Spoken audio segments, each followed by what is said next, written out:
বহু জন্মের সুকৃতি পুনরা স্বীকৃত একত্রিত হলে ভগবান সেই জীবকে কৃপা করে তার হৃদয়ে প্রেরণা দিয়ে সাধুসঙ্গ হরিকথায় নিয়ে যান।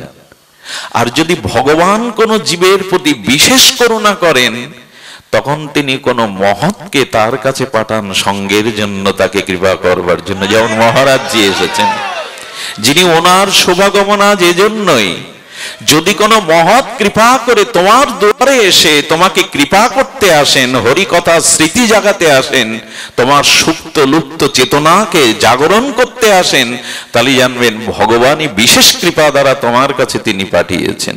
ভগবান চাইছেন তোমাকে প্রেম ভক্তি দান করে ধন্য করার জন্য। এখন দেখছেন হিন্দু মিডিয়া চ্যানেলটি সাবস্ক্রাইব করুন। আজ এই ভাগবত পরিমণ্ডলকে যিনি অধিক শোভা মণ্ডিত করেছেন, যা স্নিগ্ধ পাবন উপস্থিতি প্রত্যেকটি ভক্ত হৃদয়ে আর শুদ্ধ শ্রদ্ধা বিশ্বাস ভক্তির হরিকথার উৎকণ্ঠা জাগিয়েছেন, সেই পূজ্যপাদ মহারাজজির চরণে পুনঃ পুনঃ ভো ভো দণ্ডবাদ প্রণতি, তার একান্ত কৃপা করুণা প্রার্থনা করে সমাগত মহাপ্রভুর অনুরাগী শুদ্ধ বৈষ্ণবজন, সন্তজন, মহতজন, সুদীজন, শ্রদ্ধাশীলা ধর্মশীলা দেবী মুক্তি কল্যাণিয়া মাতৃগণ, সকল ভক্ত চরণে সশ্রদ্ধ দণ্ডবৎ প্রণতি।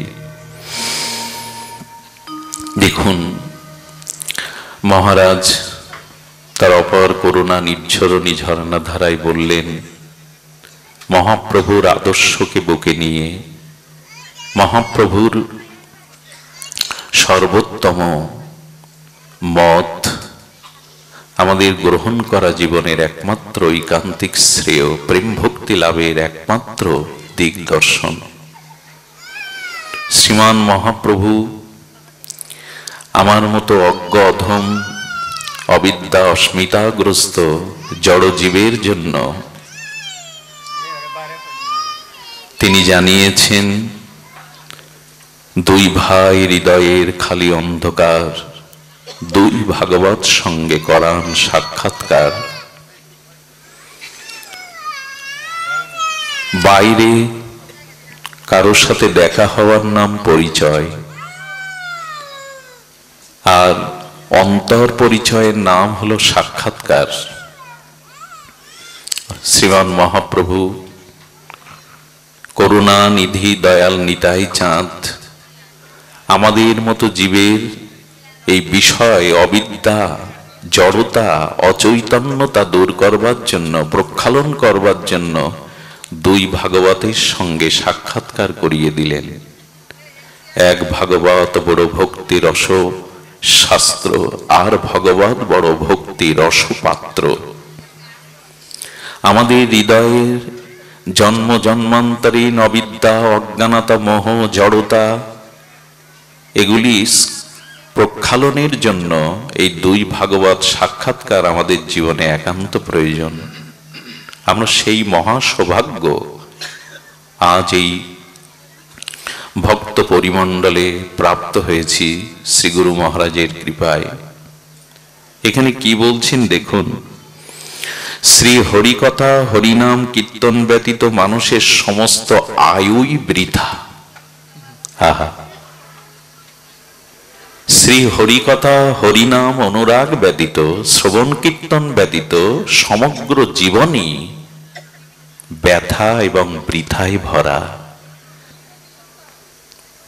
এবং যে মুহূর্তে মহৎ সান্নিধ্যে মহৎ চরণ প্রান্তে বসে অনুভব বেদ্য ভক্ত শ্রীমুখে ভাগবত সম্মুখে হরিকথা শোনার ভাগ্য প্রাপ্ত হই, সেই সময়টা আমাদের আয়ু হরণ করেন না ভগবান।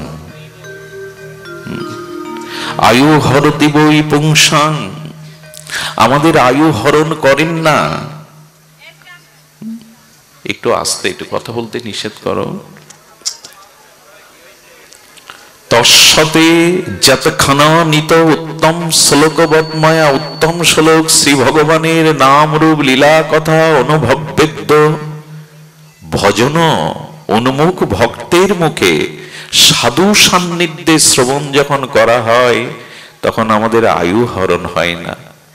পূর্ব দিগন্তে সেই বিবাহ ভরি শেষে আলোকিত সূর্যের উদয় হয়, আবার পশ্চিমে রক্তিম রাঙে আবির রাঙে বিচিত্র রংবাহারে সূর্য অস্তমিতও হয়।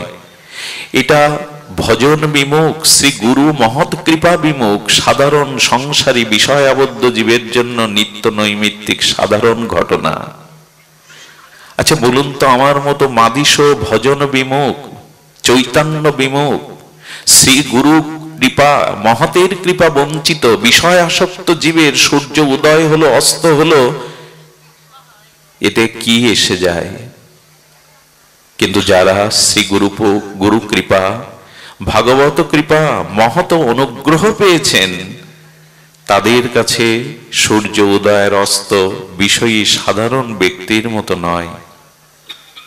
তাদের উপলব্ধি, হে প্রভু, তোমার ভজন বিনা, তোমার চৈতন্য বিনা, তোমাকে উপলব্ধি বিনা আমার জীবন থেকে একটা আয়ু দিন বিদায় হলো, মৃত্যু এগিয়ে এলো। তারা এই যন্ত্রণায় ছটফট করতে তাকে ভজন হলো না, কৃপা হলো না, সাধু সঙ্গ হলো না। এই জন্য শাস্ত্রেও বলেছেন, তান শৌচ শৌচ বিনোদ অনুশোচ হরে কথায়াং বিমুখ নগন। শ্রী হরিকথা শ্রবণে বিমুখগ্রস্ত জীবকে পাপী অপরাধী বলেছেন, ক্ষমা করবেন।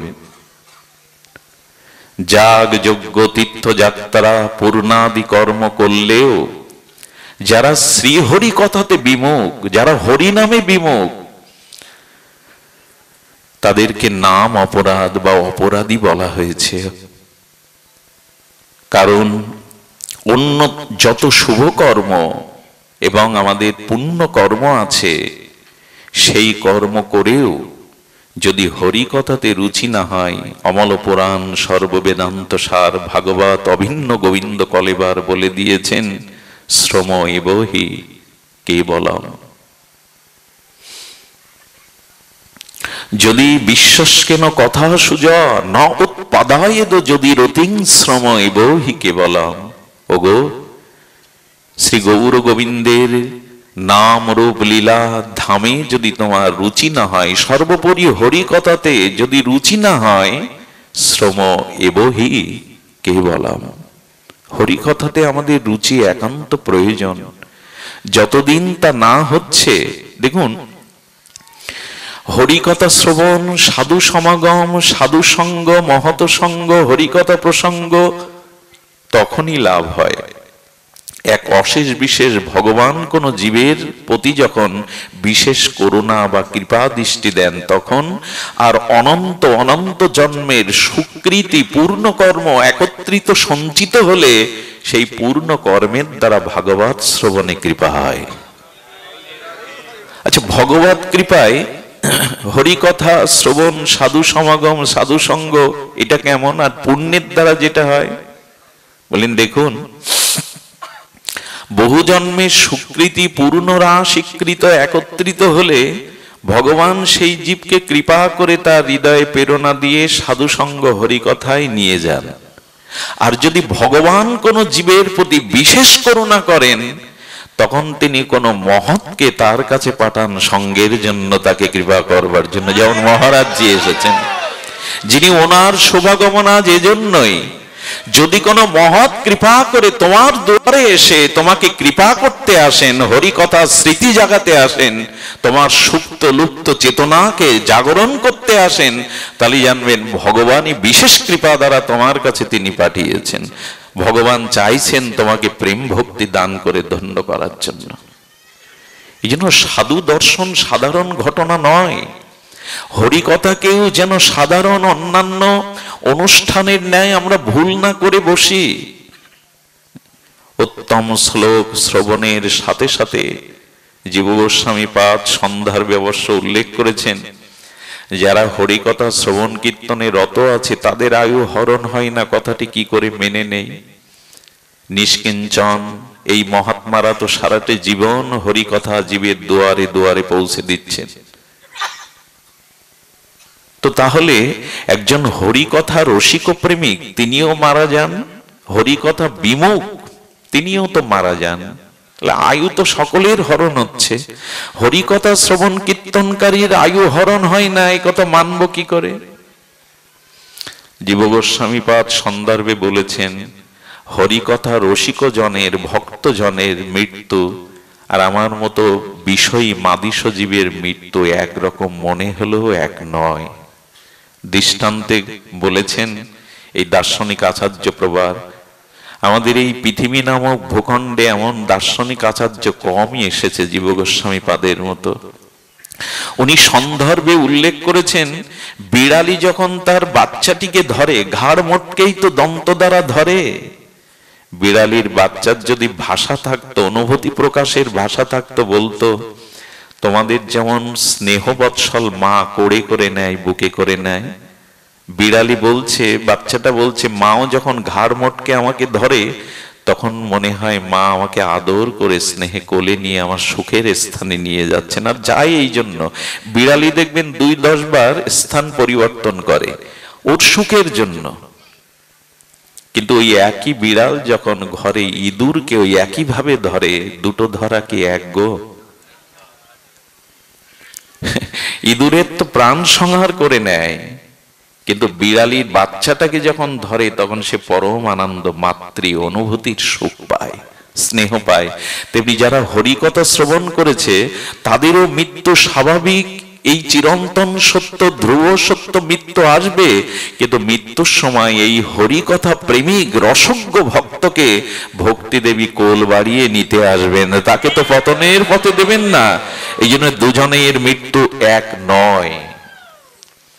এই জন্য হরিকথা শ্রবণ রুচি আনুন, জীবনে হরিকথাতে রুচি আনুন, না হলে শ্রম এবহি কেবলম।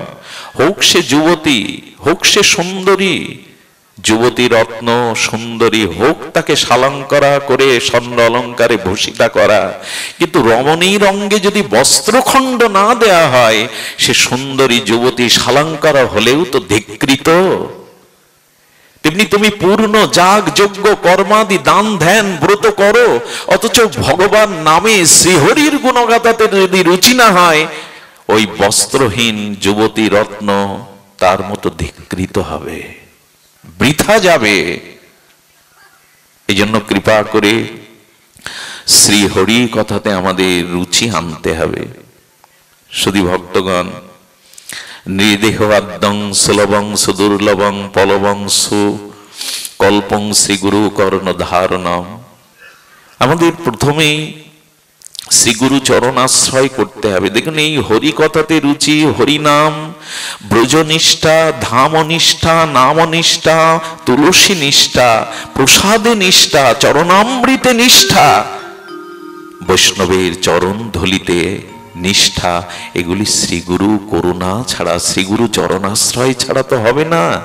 আমি অজ্ঞ অধম, আমি অন্ধ ছিলাম। ভজন কাকে বলে, সংকীর্তন ধর্মের মহিমা কাকে বলে আমি তো জানতাম না। শ্রীগুরুদেব হাতে ধরে তার জ্ঞানাঞ্জন শলাকা দিয়ে জন্ম জন্মান্তরীণ অবিদ্যা ঘুচিয়ে দিয়ে ভজন মন্দিরে, প্রেম মন্দিরের দুয়ারে আমাকে হাত ধরে পৌঁছে দিলেন।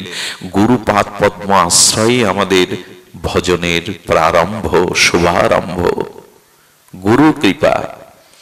দেখুন, শ্রীগুরু হলেন ভবরোগ নিবারক,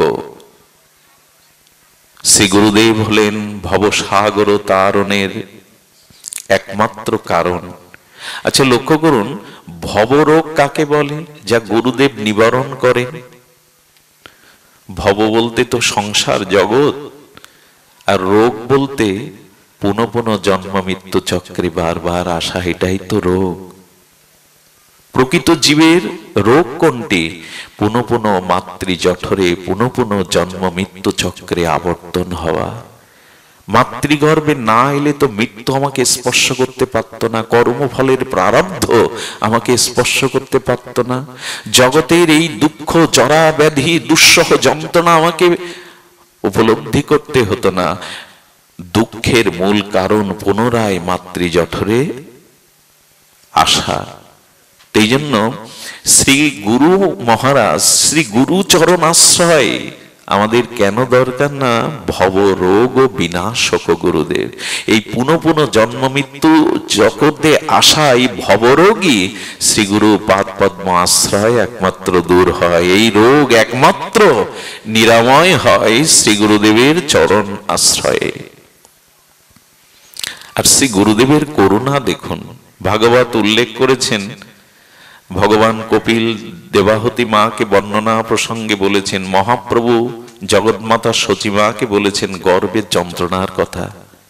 গর্ভ তো এক প্রকার নরক, মলমূত্রের মাঝখানে ওই দ্বারে যেভাবে 10টা মাস গাঢ় অন্ধকারে প্রবেশ করিয়ে আমরা নারকীয় যন্ত্রণা ভোগ করি, এই জন্য গর্ভ যন্ত্রণা এক নরক যন্ত্রণা। শ্রী গোবিন্দ দেখবেন উত্তরার গর্ভে অভিমন্যুকে বাঁচানোর জন্য সেই নরকরূপ গর্ভেও প্রবেশ করলেন জগৎগুরু ভগবান। এত করুণা কার আছে? এত ভক্ত বৎসলতা কার আছে? গুরুদেবেরই আছে, জগৎগুরুরই আছে। কৃতজ্ঞ ভক্ত বৎসল বদান্য, ভক্তের জন্য তিনি কি না পারেন।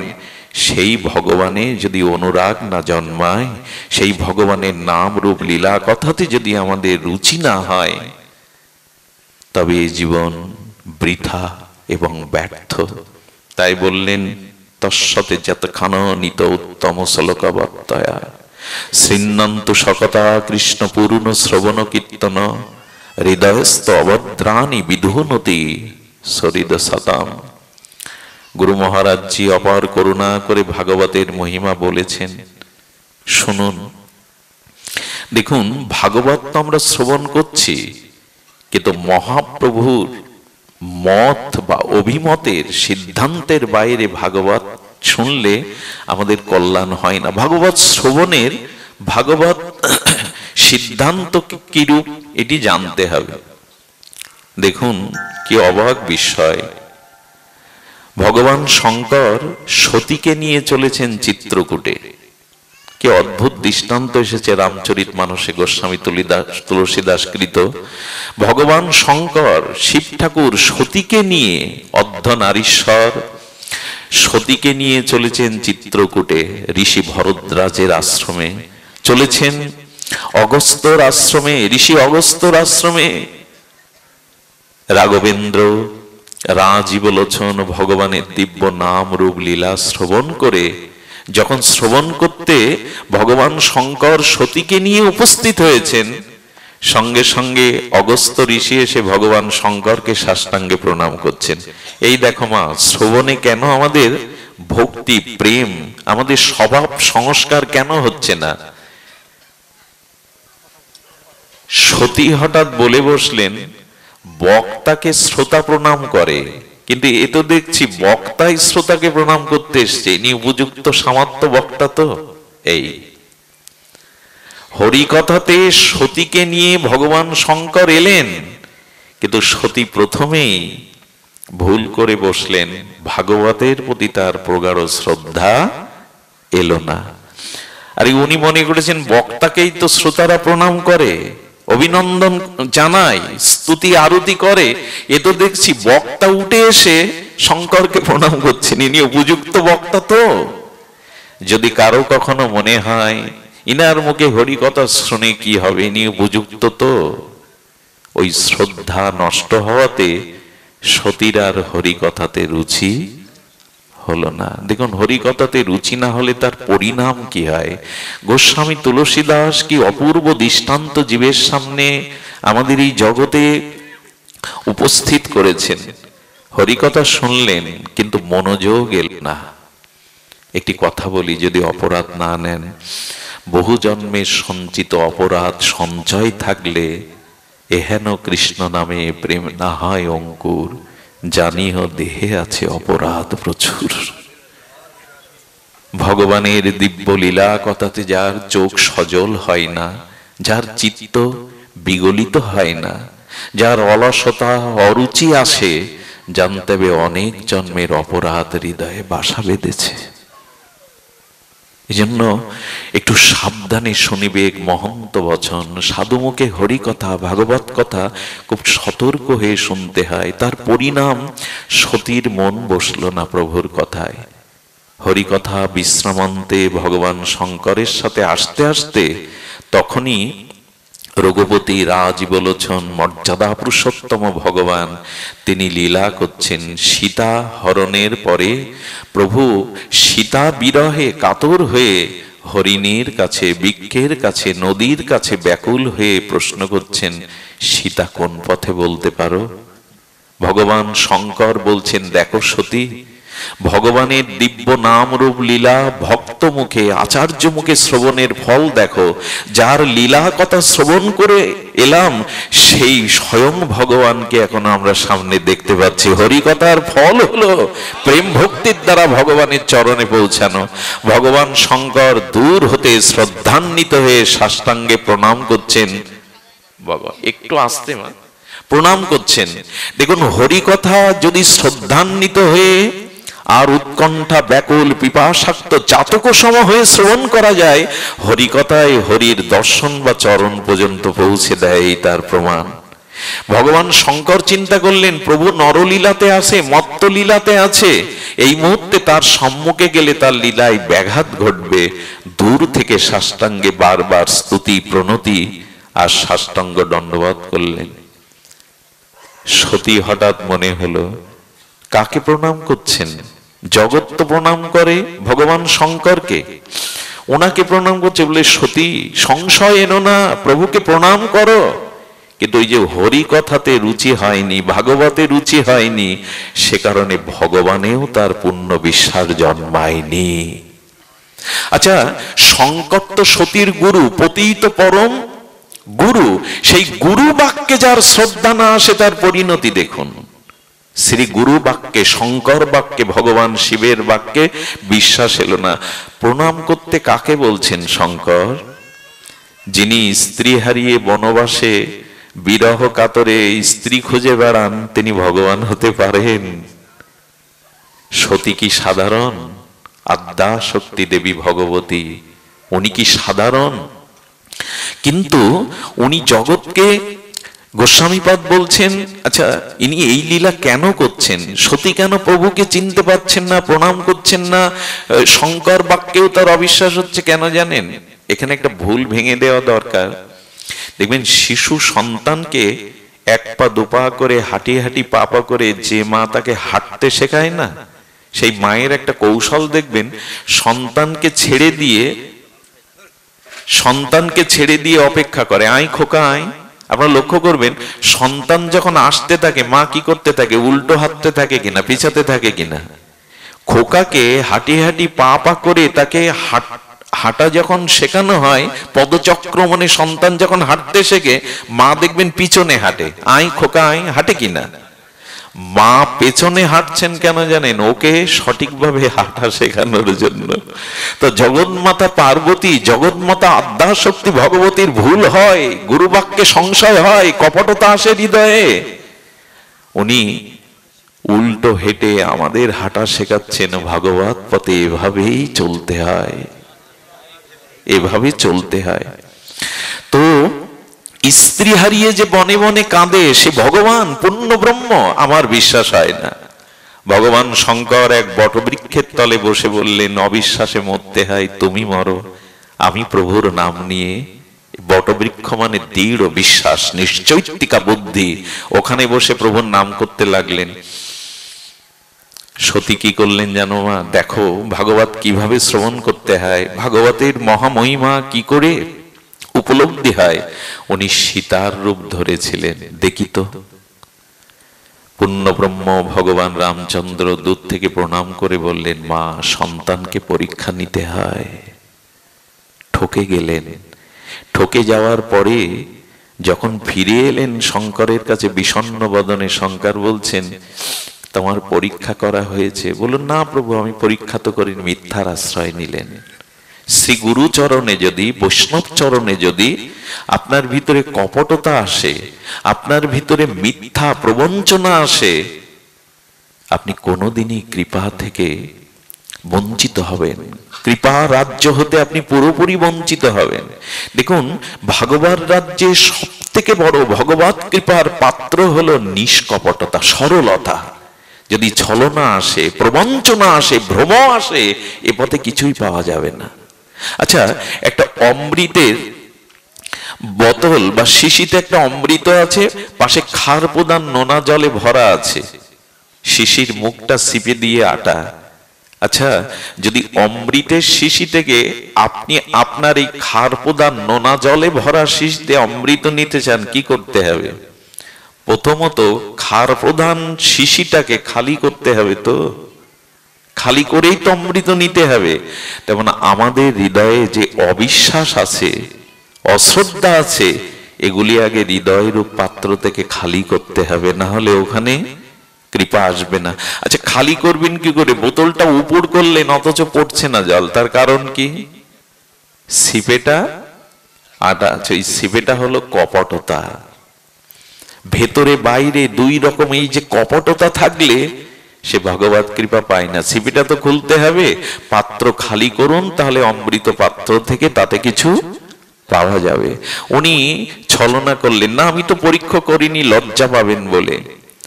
আপনারা জানেন, এই সতী দক্ষ যজ্ঞে দেহ ত্যাগ করেছিল কেন জানেন? সতীর মৃত্যু আছে? মৃত্যু নাই, কিন্তু এই দেহটা পরিবর্তন করে পার্বতী গিরিজা হয়ে এলেন কেন জানেন? এ দেহে ভাগবত অপরাধ হয়ে গেছে, গুরু বাক্যে অবিশ্বাস হয়ে গেছে, তাই এ দেহে আর ভজন কৃপা হবে না।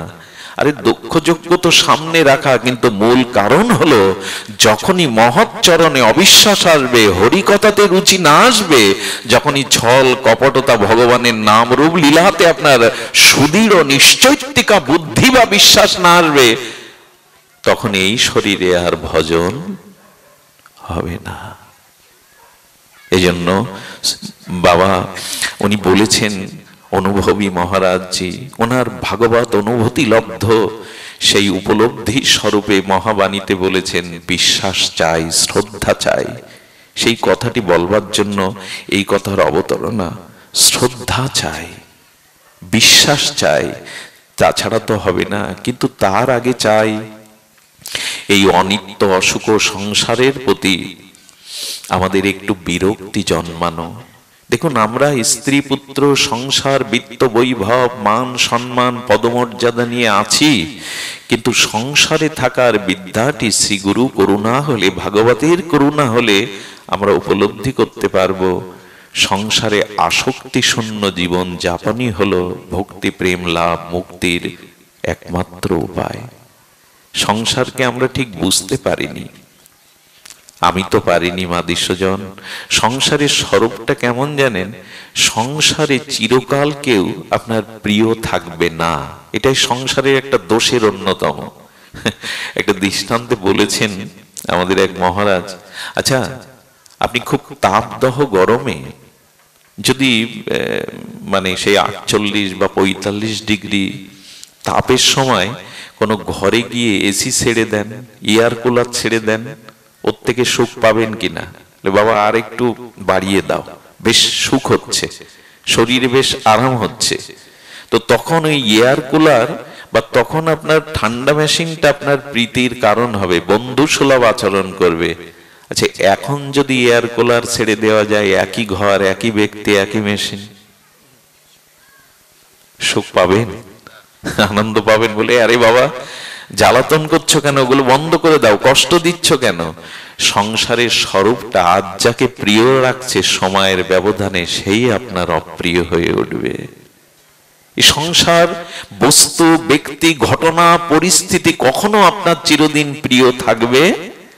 আজকে যে প্রেয়সীর মুখ না দেখলে আপনার দিন ভালো যায় না, একদিন ওই প্রেয়সীর মুখ দেখলে বলবেন, তোমাকে দেখলে আমার জীবন অতিষ্ঠ হয়ে ওঠে, চোখের সামনে সরে দাঁড়াবে।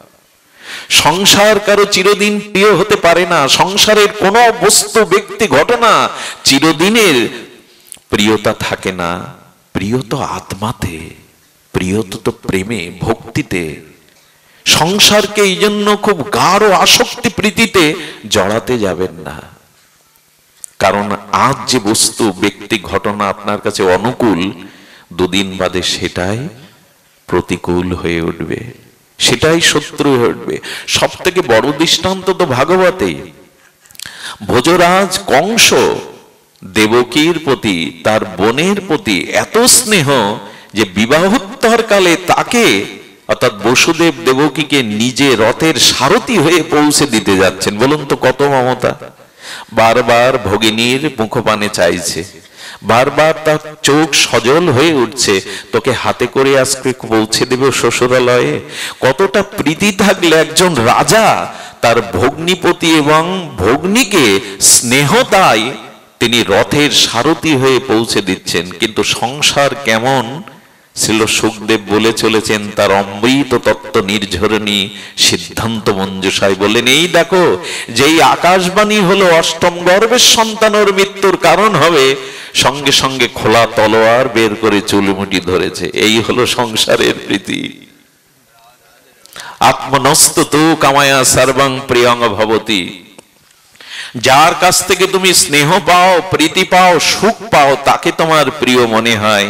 কিন্তু যেদিন আর তোমাকে কেউ সুখ দিতে পারবে না, আনন্দ দিতে পারবে না, সেদিন হয়ে যাবে তোমার চিরশত্রু। এরই নাম সংসার। কেন আটকে আছি? কেন এতে আমরা আটকে আছি? এই সংসার চিরদিন সুখপ্রদ নয়, এটা অসুখ, অনিত্য, কাল কবলিত। অনিত্য শব্দের সংজ্ঞা এমন এসেছে যা চিরস্থায়ী নয়, তাকে বলে অনিত্য। দেখুন সংসার কেমন জানেন? স্নেহবৎসল স্নেহবতী মা তার বুকের রক্ত স্নেহর প্রগাঢ়তায় দুগ্ধ হয়ে সন্তানকে দুগ্ধপানে রত, আর স্থূল আনন্দে সন্তান সেই দুগ্ধ পান করছে। আচ্ছা, প্রকৃতির নিয়মে 2-10 বছর পরে মায়ের স্তনে দুগ্ধ তত্ত্ব থাকবে, আর সন্তান যখন কিশোর হয়ে যাবে তখন মার কোল মানাবে। এরই নাম অনিত্য। একদিন ছিল, আজ আর নেই। তো সংসারের সব বস্তু, ব্যক্তি, ঘটনা, পরিস্থিতি অসুখ ও অনিত্যের ধ্বংসের দিকে যাচ্ছে।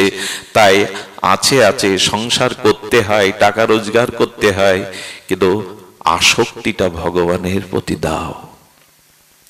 একটা মার্মিক কথা এসেছে আমাদের ভাগবত টিকাতে। দেখুন, আমাদের মাঝে দুটি জিনিস আছে, একটা হলো মন, মনের অনুরাগ, আর একটা হলো আমাদের মস্তিষ্কে বুদ্ধি। সংসারকে বুদ্ধিটা দিন, আর মনের ভালোবাসাটা ভগবানকে দিন, শ্রীগুরুকে দিন। আমরা উল্টে ফেলেছি। আমরা মাঝে মাঝে বিচার করি, একটু বয়স হচ্ছে, কখন মৃত্যু আসবে, রোগ শোক আসবে, একটু ভগবানকে ভজন করি। আর ভালোবাসা দিয়েছি স্ত্রী, পুত্র, দেহকে ও সংসারকে।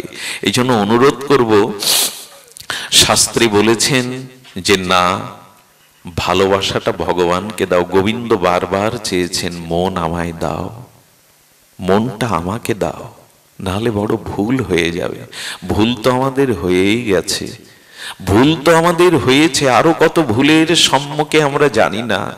এই জন্য আপনাদের কাছে অনুরোধ করব, বিশেষ করে ভক্ত ভাগবত আর গ্রন্থ ভাগবতের অনুশীলন, ভক্ত ভাগবত গ্রন্থ ভাগবতের প্রতি সমর্পণ, এটি আমাদের একান্ত প্রয়োজন। এটি আমাদের একান্ত প্রয়োজন, ভক্ত এবং গ্রন্থ ভাগবতের আনুগত্য নিয়ে। এটাই মহাপ্রভুর মত, এটাই আদর্শ। আহা, কি বলবো আপনাদের। শ্রীনিবাস আচার্য মহাপ্রভুর দ্বিতীয় আবেশ কলেবর যখন লীলাচলে গেলেন, তখন আনন্দের হাট, ভক্তির হাট ভেঙে দিয়ে মহাপ্রভু নিত্য লীলায় অপ্রকটে লীলায় গেছেন।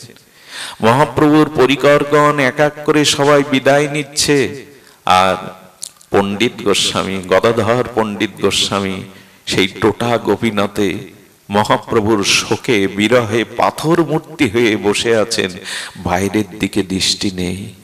শ্রীনিবাস এসেছে বড় ব্যথা ভরা হৃদয় নিয়ে। প্রভু নাই, রূপ নাই, সনাতন নাই। লীলাচলে বড় ব্যথা নিয়ে শ্রীনিবাস আচার্য এসে প্রণাম করছেন গদাধর পণ্ডিত গোস্বামীকে। কিন্তু প্রণাম করলে কি হবে? মহাপ্রভুর বিরহে শোকে এ জগতে তিনি আর নাই। পাথর মূর্তি হয়ে বসে আছেন। উনি চলে গেলেন। সেবক পরের দিন শ্রীনিবাস এলে কানে কানে বলছেন, প্রভু শ্রীনিবাস এসেছে আপনার দর্শনে আশীর্বাদ নিতে। তখনই চোখ খুললেন শ্রীনিবাস, তুমি এসেছো? এসেছো? তোমার কথা মহাপ্রভু আমাকে বলেছেন, তুমি আসবে, তোমার দ্বারা মহাপ্রভুর অনেক কাজ, অবশিষ্ট কাজ তোমার দ্বারাই সম্পন্ন হবে। এসো এসো। জানো, এই দেখুন হস্তলিখিত ভাগবত বের করেছেন। তখন তো প্রেজ আবিষ্কার হয়নি। গদাধর পণ্ডিত গোস্বামীর হস্তলিখিত ভাগবতটা শ্রীনিবাস আচার্যের সামনে দিয়েছেন, কিন্তু অক্ষরগুলো ভাষা ভাষা মুছে মুছে গেছে। সজল নয়নে শ্রীনিবাস আচার্যের কাছে বলছেন পণ্ডিত গোস্বামী, জানো তোমার প্রভু মহাপ্রভু জগন্নাথ দর্শন করে টোটা গোপীনাথে এসে সেই মধুর কণ্ঠে ডাকত, গদাধর গদাধর। সে ডাক আর শুনি না কানে। এই দেখো মহাপ্রভু আমার মুখে ভাগবত শ্রবণ করতেন, আর ধ্রুব চরিত্র, প্রহ্লাদ চরিত্র, ভক্ত চরিত্র এত নিষ্ঠায় সাবধূত হয়ে শুনতেন। শুনতে শুনতে প্রভুর চোখের জলে এই দেখো ভাগবতের অক্ষরগুলো ভেসে গেছে। দেখো দেখো শ্রীনিবাস, তোমার প্রভুর ভগবানের নাম রূপ শ্রবণ করতে করতে তার চোখের প্রেমাশ্রিতে অক্ষরগুলো ভেসে গেছে। প্রভু কতটা ব্যাকুলতা নিয়ে হরিকথা শুনতেন, কতটা ব্যাকুলতা নিয়ে হরিকথা শুনতেন। শ্রীনিবাস আচার্য চোখে জল, গদাধর পণ্ডিত গোস্বামীও কাঁদছেন। আর কেউ এমন করে ডাকবে না গদাধর। এই জন্য হরিকথাতে মহাপ্রভুর এত রুচি। রায় রামানন্দ শোনে তার রূপ সনাতনের সাথে তার ভক্তি সিদ্ধান্ত আলাপন, এবং শেষ যে রহিল প্রভুর ১২০০ বৎসর, সেই গম্ভীরাতে আমাদের স্বরূপ দামোদর রায় রামানন্দের মুখেই এ রায়ের নাট্যগীতিতে, গীত গোবিন্দে, কৃষ্ণ করণামৃতে এমনি করে প্রভুর জীবন ধারণত হরিকথাই জীবাত, ভগবানের কথাই জীবাত। কবে আসবে আমাদের এই রুচি? কবে আসবে হরিকথাতে ব্যাকুলতা? কবে আসবে উৎকণ্ঠা? শ্রীমান মহাপ্রভু স্বয়ং আরে প্রদ্যুম্ন মিশ্রকে বলছেন, আমি হরিকথা জানি না, যাও মহা অনুভবীর মুখে হরিকথা শ্রবণ করে এসো। প্রদ্যুম্ন মিশ্রকে পাঠিয়েছিলেন মহা অনুভবী রায় রামানন্দের নিকটে। প্রথম দিন শ্রবণ করার সুযোগ পাননি, কাজে ব্যস্ত ছিলেন, নিজের ভজন কাজে। দ্বিতীয় দিন রায় রামানন্দ মহা অনুভবীর একদিনের হরিকথাতে প্রদ্যুম্ন মিশ্র প্রেমের সাগরে ডুবে গেলেন। মহাপ্রভুকে বললেন, প্রভু কার কাছে পাঠিয়েছিলেন? একদিনের কৃষ্ণ কথা আমাকে সাগরে ডুবিয়েছে প্রভু, আমি ডুবে গেছি। একদিনের কৃষ্ণ কথা। এই জন্য হরিকথাতে রুচি চাই। দেখুন ভগবানের নাম রূপ লীলা ভক্তমুখে শ্রবণ করতে করতেই তো রুচি হবে। আর আমাদের উচিত হলো বৈষ্ণব আদর, বৈষ্ণব সম্ভাষণ। সব থেকে বড় ভক্ত সঙ্গ আপনারা জানেন, রাজস্থানে মীরা যেখানে আবির্ভূত হয়েছিলেন, এই মীরাকে কম লাঞ্ছনা সহ্য করতে হয়নি। তার গিরিধারী লালকে ভালোবাসতে গিয়ে সে রাজরানী, কিন্তু রাজরানীর সুখ তার সয়নি। যিনি ব্রজরাজ নন্দনকে প্রাণ মন সঁপে দিয়েছেন, তার কি আজ রাজরানী ভালো লাগে গো? সারা রাত তার বিনায় সেই গিরিধারী লালকে সুরমূর্ছনায় সুরলহরীতে আনন্দ দিতেন। কিন্তু মীরার বদনাম ছড়িয়ে পড়ল, বৈষ্ণব নিন্দা হতে হতে মীরা রাজস্থান সেই স্থান ত্যাগ করেছিলেন। শুনুন বৈষ্ণব নিন্দা, বৈষ্ণবকে অনাদর করলে কি হয়? মীরা বিদায়ের সাথে সাথে সমগ্র মেঘতাতে অনাবৃষ্টি, ফসল হানি, দুরারোগ্য ব্যাধি এসে উপস্থিত হয়েছিল। যে গ্রামে বৈষ্ণব নিন্দা হয়, যেখানে সাধুর সম্ভাষণ নাই, যেখানে সাধুগুরু বৈষ্ণবের কোনো মর্যাদা নাই, ভগবান সেখানে বিমুখ হয়ে যান। অনাবৃষ্টি, ফসল হানি শুরু হলো। এটা নিয়ম। এই জন্য আমাদের সাধু অনুরাগ, বৈষ্ণব অনুরাগ চাই। সাধুর চরণ ধুলিতে ছাড়া, সাধুর চরণ ধৌত জল ছাড়া ভক্তির বল কোথায়? কোথায় পাবো তার অধরামৃত ছাড়া? এই জন্য মীরা ব্রজে চলে গেলেন। বৃন্দাবনের অলিতে গলিতে সেই প্রেমে মত্ত হয়ে কখনো হাসেন, কখনো নাচেন, কখনো গীত করেন। একদিন এই ভাবাবেশে শুনলেন মথুরায় যায়। মথুরা থেকে এসে দ্বারকাধীশের কথা মনে পড়ল। মীরা দ্বারকায় গেলেন। মেঘতাতে রাজস্থানের লোক হাহাকার করতে লাগলো, মীরাকে কত নিন্দা করেছি, কত বদনাম করেছি, আজ আমাদের দুর্দশা ঘোচানোর জন্য মীরাকে চাই। জীবনে ভগবানকে পান আর না পান, যদি কোনো শুদ্ধ ভক্ত সঙ্গ পান, এটা ভগবান পাওয়ার থেকে বড় পাওয়া, এর থেকে বড় সৌভাগ্য আর হতে পারে না, এর থেকে বড় সৌভাগ্য হতে পারে না। মীরা দ্বারকায় গেলেন।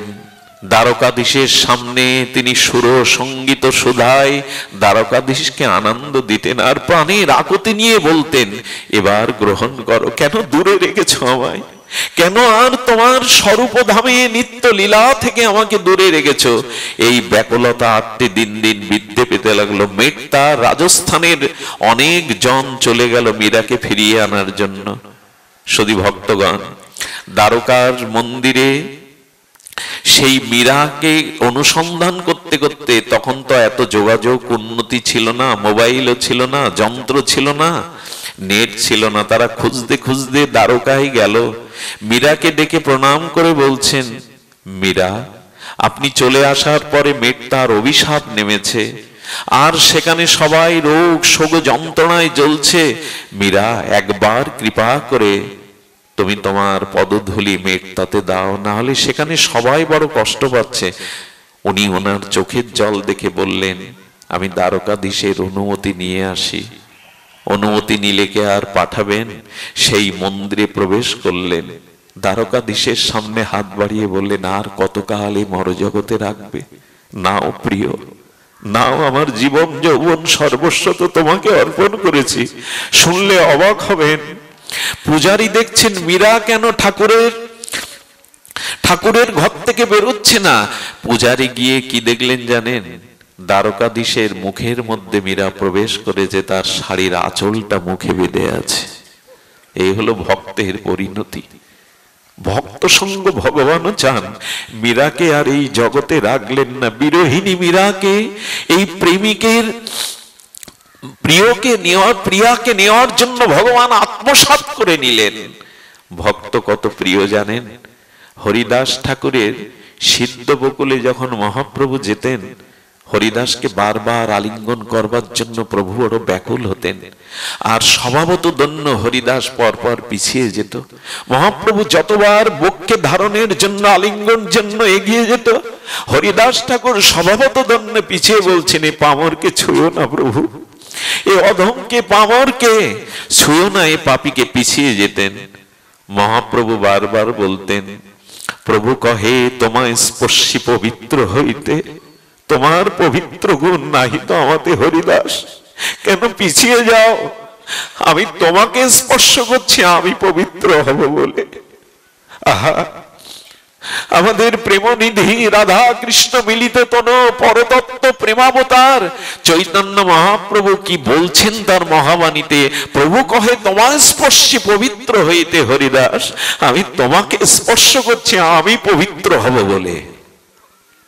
পিছিয়ে যেও না। ভক্ত কাকে ভালোবাসবেন জগতে? কাকে ভালোবাসা উচিত?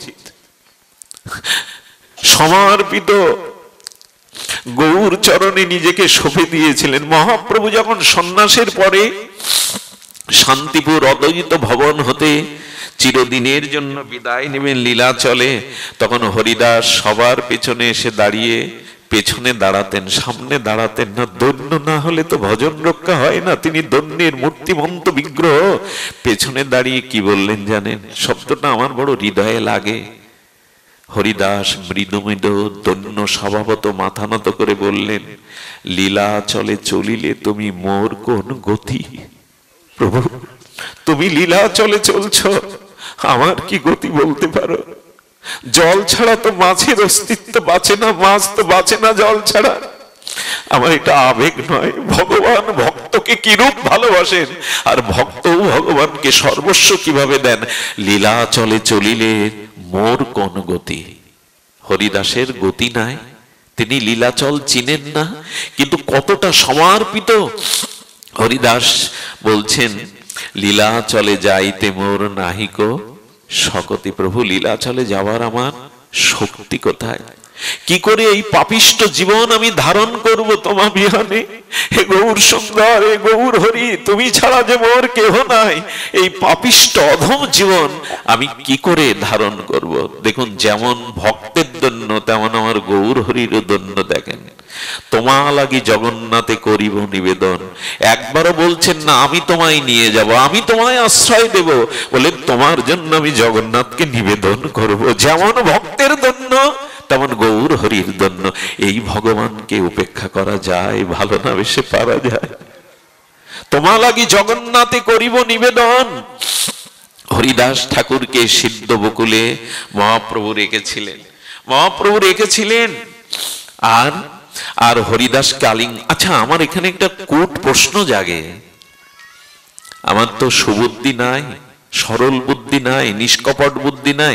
আচ্ছা প্রভু, তোমার ভিতরে অপবিত্রতা কি আছে যে তুমি হরিদাসকে স্পর্শ করে পবিত্র হবে? প্রভু, কথা বলবে তো একটু শাস্ত্র মেনে বলো। সচ্চিদানন্দ প্রেমময় তনু রাধা ভাবকান্তি নিয়ে জগতে এসেছো, তোমার ভিতরে অপবিত্রতা কি আছে যে তুমি হরিদাসকে স্পর্শ করছো পবিত্র হওয়ার জন্য? প্রভুর উত্তরটা দিয়েছেন অনুভবী জন, গৌর পরিকর জন। মহাপ্রভু বলছেন, হরিদাস দেখো,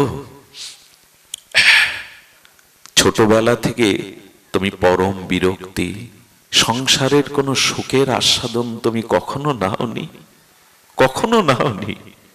সেই শিশুকাল হতে পিতামাতারা হয়ে তুমি কত কষ্ট সহ্য করেছো। কেমন কষ্ট জানেন?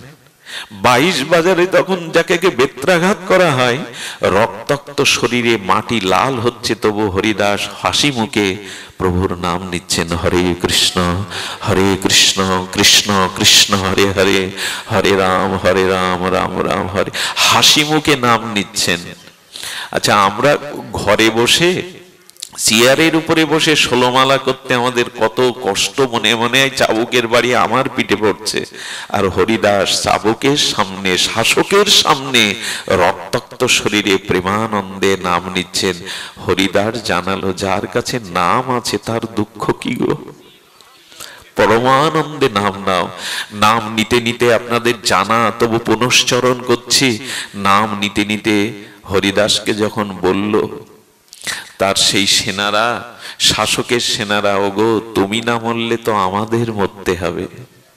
হরিদাস ঠাকুর তিনি যোগ অবলম্বন করলেন, মহাযোগেশ্বরের মতো তার নিঃশ্বাস প্রশ্বাস ক্রিয়াকে যোগের দ্বারা নিস্তব্ধ করলেন। ঘটনাটা এই কারণে বলছি, দেখুন যখন উনি মৃত প্রায় পড়ে আছেন, সবাই ভাবলো হরিদাস মারা গেছে।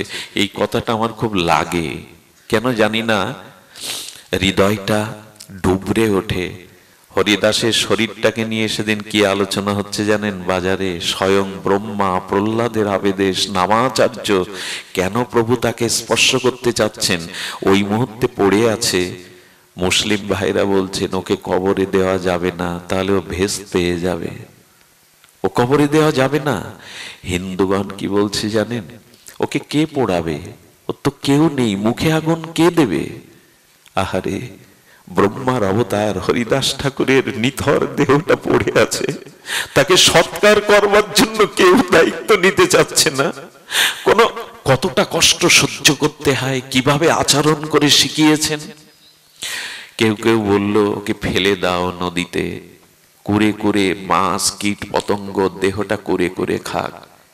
মহাপ্রভু সঙ্গে সঙ্গে বিশ্বম্ভত্ত বিশ্বের সমস্ত ভার একত্রিত করে হরিদাসের দেহকে অবলম্বন করলেন মহাপ্রভু, যাতে দেহটা তুলে কেউ না ফেলে দিতে পারে। মহাপ্রভু আশ্রয় করলেন বিশ্বম্ভর। এত ভারী হয়ে গেল হরিদাসের দেহটা। সঙ্গে সঙ্গে পতিত পাবনী সদ্য পাতক নাশীল হরির চরণোচ্চতা গঙ্গা বলছে, প্রভু দাও না, হরিদাসের দেহটা আমার বুকে তুলে দাও না। একবার আমার কাছে দাও প্রভু। কলির জীব আমাতে স্নান করে তাদের পাপ রেখে যায়, আমি গঙ্গা এই পাপ কাকে দেব? হরিদাসের মতো নিষ্কিঞ্চন নামনিষ্ঠ পরম ভক্তকে যদি আমি বুকে পাই, স্পর্শ পাই, আমি গঙ্গা ধন্য হয়ে যাব। দাও প্রভু, ওকে আমার কাছে দাও। হরিদাস ঠাকুর লজ্জা নিবারণের জন্য একটা বস্ত্রখণ্ড মাত্র লজ্জা নিবারণ করতেন। মহাপ্রভু বললেন, হরিদাস, তোমার মতো দৈন্য আমার নাই, তাই যেহেতু তোমার মতো দৈন্য আমার নাই, তাই তোমাকে আমি স্পর্শ করছি যাতে তোমার মতো দৈন্য আমার আসে। এই হলো ভক্তের। মীরাকে যেমন গ্রহণ করলেন। আচ্ছা, আজকে তো নির্জান, আজকে যেহেতু পারলৌকিক আত্মকল্যাণ ঠাকুর হরিদাসের প্রসঙ্গটা আসেই, আপনারা ভক্তাধীন ভগবানকে না ভালোবেসে বড় ভুল হয়ে গেছে গো। ভালোবাসাটা ভুল জায়গায় নিয়োগ দিয়েছি আমরা। আমাদের যে ভালোবাসাটা প্রভু দিয়েছিলেন, সে ভালোবাসাটা সঠিক জায়গায় দেয়নি, এই জন্য অভিশাপ বয়ে বেড়াতে হচ্ছে। তাবৎ গ্রহেদাস্তে না কারা গৃহম গৃহম তাবৎ মোহনী গড় যাবৎ কৃষ্ণ নতে জানা। ব্রহ্মা স্তুতিতে ব্রহ্মা বলছেন, যতদিন জীবের অনুরাগ ভালোবাসা হে কৃষ্ণ তোমাকে না দেবে, ততদিন তার শান্তি কোথায়? তার গৃহ তো কারাগার, তার হস্তপদ তো শৃঙ্খলিত, মোহমায়ায় আবদ্ধ নেই, বাধা আবদ্ধ হয়ে আছে সে। আর তার মনের সদ্বৃত্তি চুরি হয়ে গেছে, মনে সব অসদ্বৃত্তি, মন স্তেনা চোর হয়ে গেছে। এই জন্য অনুরোধ করব, ভালোবাসাটা ভগবানকে দিন, না হলে বড় ভুল হয়ে যাবে। ভালোবাসা যাকে তাকে দেওয়ার জিনিস নয়। ওই যে বললাম, বিচার সংসারকে দিন, বুদ্ধি সংসারকে দিন, কিন্তু প্রাণ বা মনের অনুরাগ ভগবানকে দিন। তা না হলে অভিশাপ ঘুচবে না। এই পুনঃ পুনঃ জন্ম মৃত্যু চক্রের আবর্তনের অভিশাপ ঘুচবে না। অনুরাগ ভালোবাসা ভগবানকেই দিতে হবে, ভগবানকেই দিতে হবে। এই জন্য ভক্ত যেমন ভগবান ছাড়া তার অস্তিত্ব, তিনি ক্ষণকালও থাকতে পারেন না, ভগবান তদ্রূপ। আপনারা জানেন ভগবান তদ্রূপ এই কারণে যে হরিদাস ঠাকুরের মহামহিমা প্রসঙ্গে ভক্তাধীন ভগবানের গৌর লীলাতে এক অপূর্বতা। আচ্ছা, হরিদাসের দেহটা, নিথর দেহটা, হ্যাঁ, মহাপ্রভু যখন সাংকে স্কন্দে নিলেন, প্রেমাবিষ্ট হয়ে নৃত্য করতে লাগলেন। হরিদাসের তনু প্রভু কোলেতে উঠাইয়া অঙ্গনে নাচেন প্রভু প্রেমাবিষ্ট হইয়া। প্রেমেতে হরিদাসের নিথর দেহটাকে নিয়ে প্রভু নর্তন কীর্তন করছেন, বারবার আলিঙ্গন করছেন, আমার হরিদাস, আমার হরিদাস। এই দেখুন ভালো কাকে বাসতে হয়। ভগবানের চরণে, শ্রী গৌর চরণে হরিদাস সর্বস্ব সমর্পণ করেছে। গৌর বিনা তিনি অন্য কিছু চাননি, জানেনও না। শ্রীনাম আর নামময় গৌরকেই তার জীবনে যত সর্বস্ব দেওয়ার প্রাপ্তি হলো কি? মৃত ব্যক্তিকে দর্শন করতে গেলে আমরা স্নান করি, অপবিত্র জ্ঞান করি, মরা স্পর্শ হয়েছে, আর প্রভু ভক্তের দেহটা নিয়ে বারবার আলিঙ্গন করছেন, চুম্বন করছেন। কি বললেন জানেন? মহাপ্রভু বললেন, হরিদাস আজকে বাধা দেবে না, আজকে বাধা দেবে না। এই দেখো আমি তোমাকে বুকে জড়িয়ে ধরেছি, আজকে বাধা দেবে না? তুমি তো কোনোদিনই আমাকে আমার বক্ষে আলিঙ্গন দেওয়ার জন্য তুমি এগিয়ে আসনি, আজ বাধা দেবে না? শোনো হরিদাস, আজ তোমার ইচ্ছা পূরণের দিন শুধু নয়, আজ আমার ইচ্ছা পূরণেরও দিন। আজ তো আর বাধা দিতে পারবে না। এই দেখো আমি তোমাকে বুকে নিয়েছি, আজ তো তুমি বাধা নিতে যাবে না। ভগবান ভক্তকে বুকে নিয়ে বলছেন, আজ আমার ইচ্ছা পূরণের দিন, আজ আমার ইচ্ছা পূরণের দিন। হরিদাসকে আর বিহ্বল হয়ে প্রেমর্ত স্বরূপ দামোদর ছিলেন অনুভবী প্রভু, হরিদাসকে দাও, ওর অন্ত্যেষ্টি ক্রিয়া করতে হবে, দাও প্রভু। অনুভবী স্বরূপ দামোদর নিলেন। এর পরের ঘটনা আপনাদের জানা। মহাপ্রভু যখন হরিদাসকে নিয়ে, আমার মনে হয় এই যে অন্ত্যেষ্টি ক্রিয়ায় সব যাত্রায় নামের দলকে পেছনে থাকা উচিত নয়, নাম আগে যাবে। আমরা দেখবেন সব যাত্রায় মৃত সবের পেছনে নামের দল যায়, কিন্তু নাম যাবে অগ্রে। মহাপ্রভু পরিকরগণ হরিদাসকে নিয়ে চলেছেন পুরীর সমুদ্র দুয়ারে। হরিদাসকে যখন সিদ্ধ বকুল থেকে তুলছেন, তখন সিদ্ধ বকুল কয়েকটা বকুল ফুল আর তার বিরহ অশ্রু হরিদাসের বুকের উপরে দিলেন, যেন সিদ্ধ বকুল বলছেন, ও ঠাকুর, আমাকে কে আর এমন করে তোমার মধুমাখা নাম শোনাবে? আমি আজ নাম হতে বঞ্চিত হলাম। তোমার এই মধুমাখা প্রেমসিক্ত হরিনাম আমাকে কে শোনাবে? ওগো, বৃক্ষেরও হরিনামের জন্য, হরিনামে বিরহে, ভক্ত বিরহে দুফোঁটা প্রেমশ্রু ফেলে। কই, আমার তো এই বিরহ আসে না, আমার তো ব্যাকুলতা আসে না। আজ ফুল দিয়ে, বিরহ অশ্রু দিয়ে বিদায় দিল সিদ্ধ বকুল। সমুদ্রের তীরে ঠাকুর হরিদাসের দেহটা যখন প্রভু রেখেছেন না, সমুদ্র সা সা হু হু রবে, যেন তার বিরহ জানাচ্ছেন, ও ঠাকুর, আমার তীরে বসে এমন করে তো আর কেউ হরিনাম শোনাবে না ঠাকুর। সমুদ্র ব্যাকুল হয়ে গেছেন। আর পুরীর সমুদ্রে হরিদাসের তনুকে মহাপ্রভু যখন স্নান অভিষেক করাচ্ছেন, ভক্তদের বললেন, হরিদাসের পাদদক যে পান করবে তার অচিরেই প্রেম ভক্তি, কৃষ্ণ ভক্তি হবে।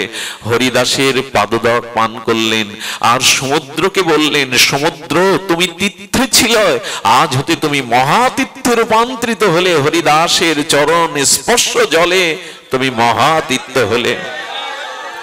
ভক্তের চরণ স্পর্শে আজ তুমি মহাতীর্থে রূপান্তরিত হলে। হরিদাসকে প্রভু ডোর কৌপিনী দিয়ে আর বালু সমাধিতে দেওয়ার পরে যে ঘটনা পৃথিবীতে ঘটেছিল তা বড় বিরল। স্বয়ং লক্ষ্মী দেবী অন্নপূর্ণা যার চরণ সেবার জন্য উন্মুখ হয়ে থাকেন, সেই স্বয়ং গৌর হরি আজ পাশরীর কাছে আঁচল পেতে ঠাকুর হরিদাসের ভক্তের জন্য ভিক্ষা মেগেছিলেন, দাও আমার হরিদাসের মহোৎসবে, আমার হরিদাসের বিজয় উৎসবে আমাকে ভিক্ষা দাও। আর স্বয়ং ভগবান আঁচল পেতে ভক্তের জন্য ভিক্ষা করছেন। এই হলো আমার গৌর হরি। ভক্ত ছাড়া তো তার কিছু নেই। এই জন্য মহাপ্রভুকে ভালোবেসে, হরিনাম হরিকথাকে ভালোবেসে, গৌর চরণ আশ্রয়, ভাগবতকে আশ্রয়, হরিনামকে আশ্রয়। এটা ব্রহ্মা সাধারণ নন, বেদ বক্তা আদি গুরু। সেই ব্রহ্মা এসেই যখন হরিনামের শিক্ষা দিলেন, তখন জ্ঞানী গুণীজন যেন একথা না বলে যে হরিনাম সাধারণ আবেগ প্রমাণ মানুষের ধর্ম। হরিনাম মহাপ্রভু হরিদাসকে 35 বছর আগে এই ভারত ভূখণ্ডে এনে দেখিয়েছিলেন। স্বয়ং বেদবক্তা ব্রহ্মা যদি সব ছেড়ে একমাত্র সাধ্য সাধন তত্ত্ব হরিনামকে আশ্রয় করে, হরিকথাকে, তোমাদের কিসে বাধা?